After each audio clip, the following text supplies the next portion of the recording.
Bonjour, mon nom est Benoît Harvey pour la boutique Mathieu Performance. Aujourd'hui dans notre chronique, le gravel bike.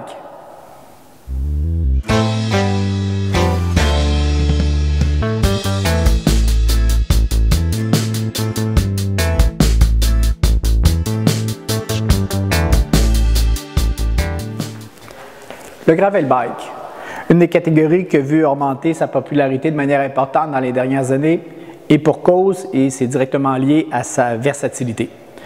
Un gravel bike, c'est un peu un amalgame entre notre vélo de route, plutôt de type endurance, posture haute et de confort, avec une petite touche défensive, et aussi des caractéristiques hors-piste, des composantes qui ont été empruntées du monde de la bicyclette de montagne. À qui s'adresse un gravel bike? Typiquement, quelqu'un qui désire quelque chose qui va être versatile. Le cycliste qui est en situation urbaine, qui désire un vélo qui va lui permettre de faire face à notre petite jungle, le nid de poule, le petit raccourci par le parc qui donne un bon gain de temps pour le cycliste. Ou tout simplement la personne qui dit « Moi, mes pistes cyclables sont asphaltées, mais vont se compléter régulièrement par gravier. Alors, je désire avoir un vélo qui a une capacité un peu plus grande au niveau du hors-piste. » La grande versatilité, comme je disais, du gravel bike en a fait aussi le petit chouchou des gens qui vont faire du bikepacking. Bikepacking, si on veut, du cyclotourisme de type forestier.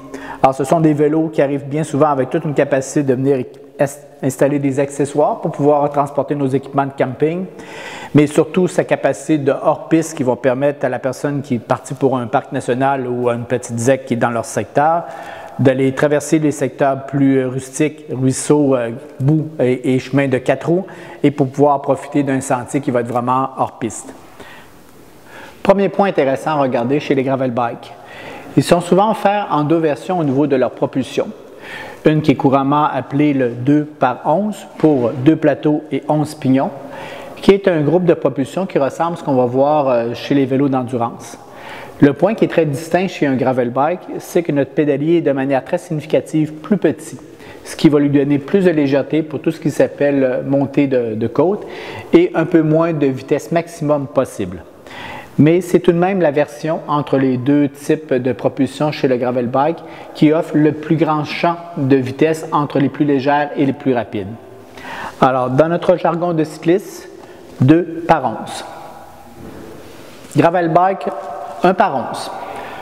Alors, au même titre qu'on voit cette tendance lourde au niveau du vélo de montagne de privilégier un nombre plus restreint de braquets pour pouvoir favoriser des changements de vitesse qui sont plus rapides entre les braquets légers et lourds.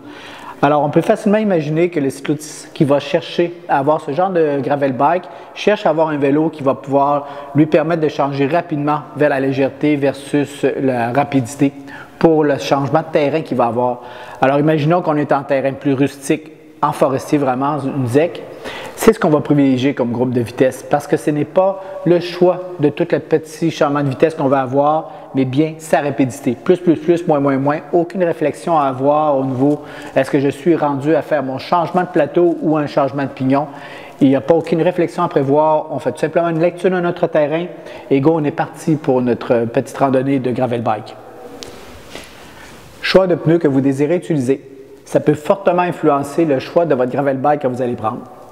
Par exemple, vous désirez avoir un vélo qui va être utilisé plutôt de manière urbaine, un peu plus costaud pour nos petits nids de poule ou pour nos pistes cyclables qui se terminent en poussière de pierre. Un pneu de 28 mm, par exemple, avec un léger cramponnage, va vous offrir un beau roulement puis toute la flottabilité et l'adhérence qu'on a nécessaire pour les deux exemples que je viens de vous parler. Mais il ne faut pas oublier que certains gravel bikes ont une capacité maximum de ces pneus de 28C ou juste 30 au maximum parce que la largeur entre le haut-banc et la distance entre le tige de selle permet de passer ce type de pneu-là. Parce qu'il ne faut pas oublier que lorsque je vais épaissir mon pneu, c'est sûr qu'on pense tout de suite à nos haut-bancs qui doit être libéré, mais il ne faut pas oublier aussi que cet épaississement de pneu-là va augmenter aussi le rayon de ma roue.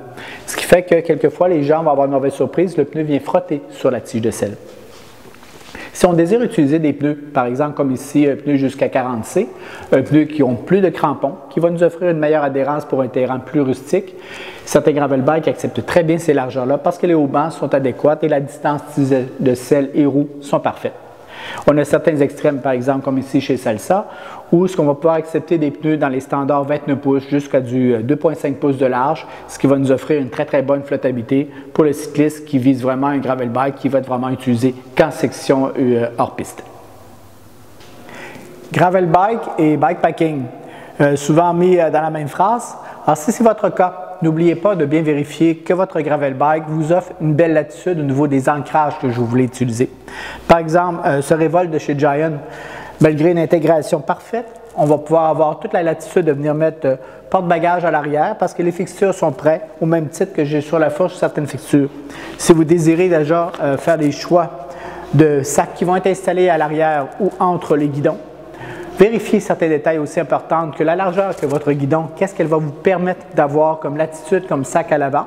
C'est pour ça qu'il y a la présence aussi de guidons qui sont beaucoup plus évasés pour pouvoir avoir plus d'espace entre les poignées et aussi offrir une position basse et large qui est plus défensive.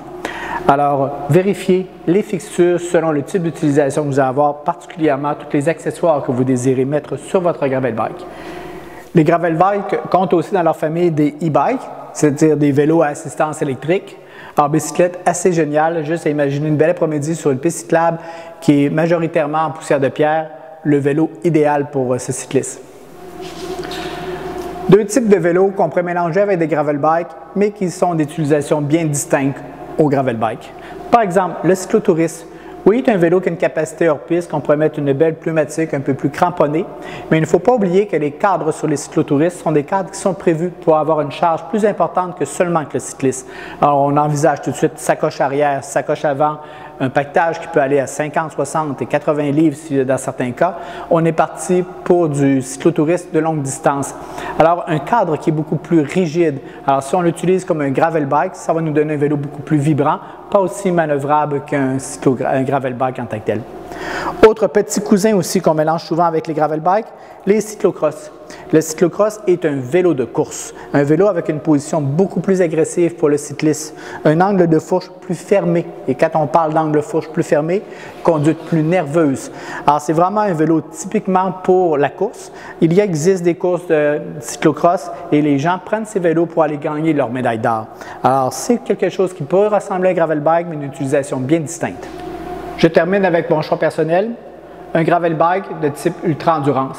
Alors, c'est un vélo qui est prévu pour des courses de gravel bike qui s'étirent sur de très longues distances, comme 1000 km. Alors, c'est des vélos qui présentent la possibilité de mettre des pneumatiques très larges, tous les ancrages nécessaires pour le bikepacking, parce que c'est souvent des courses qui sont de manière autonome, et aussi la présence de cadres très souples pour offrir un bon confort aux cyclistes.